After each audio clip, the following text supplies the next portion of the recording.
Hello বন্ধুগণ, সবাই ভালো আছেন? আমিও ভালো আছি।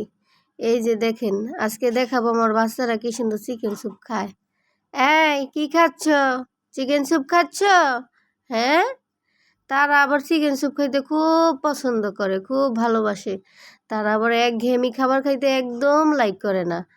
আমারে আজকে বৃষ্টি দেখা কইতাছে, মাম্মা আমাদের একটু চিকেন স্যুপ রেঁধে দাও না, আমরা একটু খাই। আমার বাচ্চারা এই কথা কইছে, আমি না রেঁধে দিতে পারি?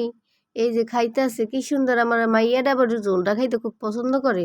মা, ঝোলটা অনেক মজা হয়েছে, আমি একটু ওকে গ্রেভি করে ঝোলটা করে দেই যাতে করে ও মজা করে খাইতে পারে। মা, মা, তুমি খাচ্ছ না কেন? মাংস খাও খাও খাও। আর শোনো, মাংস খেয়ে ঘুমাবা, ঠিক আছে? বৃষ্টি পাইলে তো খাওয়া দাওয়া একদম করতে চাও না, হ্যাঁ? চিকেন স্যুপটা কি টেস্ট হয়েছে? লবণ কম